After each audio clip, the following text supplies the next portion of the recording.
Hey, what's up? My name's JM Chaley and welcome to my channel.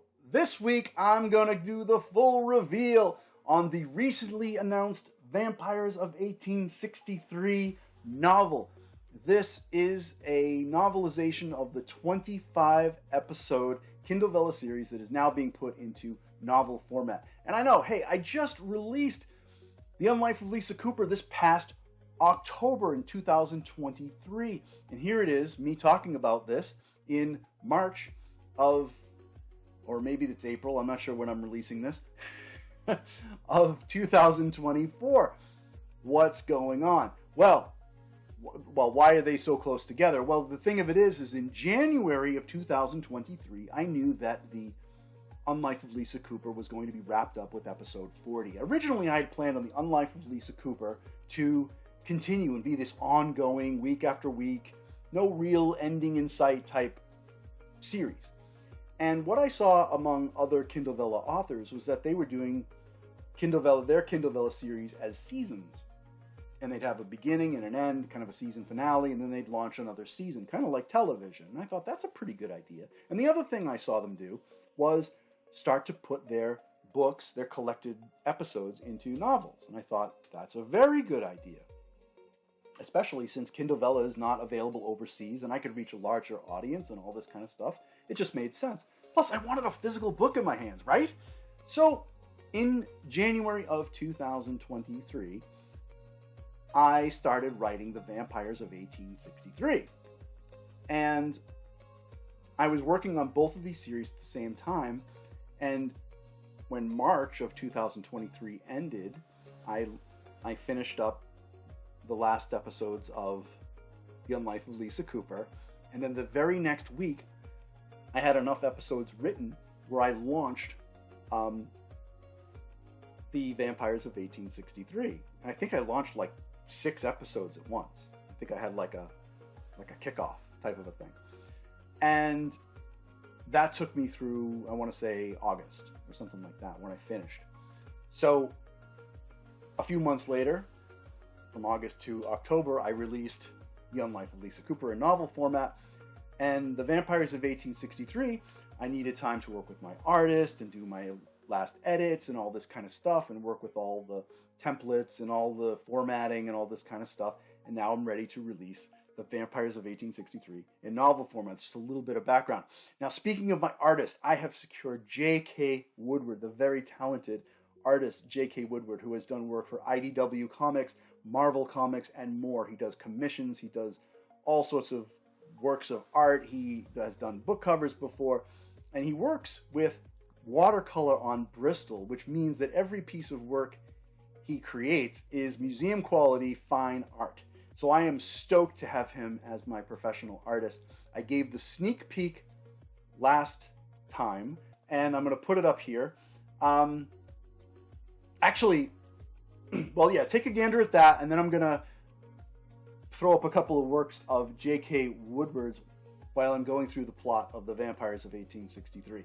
So, of course, it takes place in the year 1863 and follows the adventures of a young Lisa Cooper who is only 3 years into being a vampire. She was turned in the year 1860. She is very young, she's inexperienced, she doesn't have a good grasp of her powers, she's not very good with her charming gaze, she has trouble transforming into a bat and a wolf, she haven't gotten the hang of that one yet, and she's at the wrong place in the wrong time when a vampire is murdered, and she is thrust into this plot, this deadly conspiracy of vampires versus fae as they vie for control of the city. In the meantime, not only is she being thrown into this whole thing, and she's in over her head because these are very powerful adversaries that she's dealing with, very old vampires, powerful fae nobles, right? She's just trying to adjust to her life as a vampire, and all she wants to do is sneak off to the North End and spend time with her family. Her family, they don't know she's a vampire, but she's trying to hold on to the last remnants of her life, her mortal life, as she's being pulled away into this dark responsibility now that she's thrust into this plot. Her worlds are colliding, things are getting much more dangerous, and this becomes a very exciting action adventure with a lot of feels. I was doing the edits on this recently, and oh, it hit me again. All the feels just hit me again. Yes, so I'm sure they're going to hit you too. I'm so proud of this book, and I'm so proud of the cover. JK Woodward captured this so wonderfully well. You saw the preview. Let's take a look at the entire cover. There it is, The Vampires of 1863, the front cover. Actually, you know, I'll leave that up for a moment here because I want to show you the entire thing because it's a wraparound cover. And I'm just floored with this piece of art. I am in love with it. I am so happy with how this has brought my story to life, to visualize this one powerful scene that takes place in the book, captured in watercolor. I'm so excited. So here it is, the wraparound cover, the whole thing. I am stoked, you guys. This is it. The Vampires of 1863, my action adventure in the 19th century with a very young Lisa Cooper, who, by the way, her birth name is Siobhan McQueenie, so don't get confused when everyone's calling her Siobhan in the book. If you've read the Unlife of Lisa Cooper, you know that William and Ivan call her Siobhan. That dates back to this.